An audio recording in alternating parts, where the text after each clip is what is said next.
ইনস্টাগ্রামে ফলোয়ার বাড়ানোর সহজ ও কার্যকরী উপায় যেগুলো আমি পয়েন্ট আকারে আপনাদেরকে জানাবো। পয়েন্ট নাম্বার 1, রেগুলারিটি মেনটেন করে রিলস আপলোড দিতে হবে, যার কারণে আপনার অডিয়েন্সের সাথে এঙ্গেজমেন্ট তৈরি হবে। 2 নম্বর পয়েন্ট, কোয়ালিটি এবং কোয়ান্টিটি।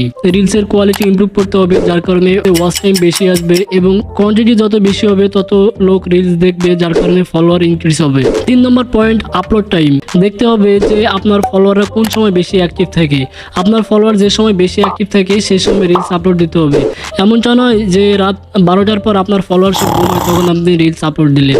4 নম্বর পয়েন্ট, ট্রেন্ডিং সাউন্ড এবং হ্যাশট্যাগ এবং সাউন্ডের উপরে রিলস ভাইরাল হওয়ার সম্ভাবনা থাকে অনেক বেশি। যেই সাউন্ড বা হ্যাশট্যাগ যখন ট্রেন্ডিংয়ে থেকে সেই সাউন্ড এবং হ্যাশট্যাগ ব্যবহার করতে হবে। রিলস সবার কাছে সাজেস্ট হবে এবং ট্রেন্ডিংয়ে যাওয়ার সম্ভাবনা থাকবে অনেক বেশি। 5 নম্বর পয়েন্ট, ভ্যালু।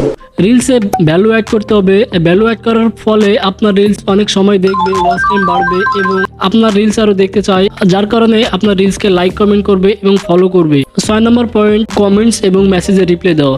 কমেন্টস এবং মেসেজে রিপ্লাই দেওয়ার ফলে আপনার অডিয়েন্সের সাথে আপনার একটি কমিউনিকেশন থাকবে, যার কারণে আপনি আপনার অডিয়েন্সকে অনেক সহজেই গ্র্যাব করতে পারবেন বা আকর্ষিত করতে পারবেন আপনার এই কমেন্টস এবং মেসেজে রিপ্লাই দেওয়ার ফলে। 7 নম্বর point, save, share, like, comment. এই 4টির মাধ্যমে আপনার রিলস অনেক তাড়াতাড়ি গ্রোথ করবে বা রিচ করবে। আপনার রিলস যত সেভ হবে, কমেন্ট করবে, শেয়ার হবে, তত আপনার অডিয়েন্স বাড়বে, এঙ্গেজমেন্ট বাড়বে, যার কারণে আপনার ফলোয়ারও ইনক্রিজ হবে। তবে এই স্টেপগুলো ফলো করলে যে একদিনে আপনার ফলোয়ার ইনক্রিজ হবে তা না। ধৈর্য ধরতে হবে, ধৈর্য ধরে রিলস আপলোড দিতে হবে। 6 মাস, 7 মাস বা 3 মাসের মধ্যে আপনার রিলস আস্তে আস্তে গ্রোথ করবে। তবে সবসময় রিলসে ভ্যালু অ্যাড করার চেষ্টা করেন। ভ্যালু অ্যাড করার ফলে আপনার রিলসে অডিয়েন্স বেশি হবে।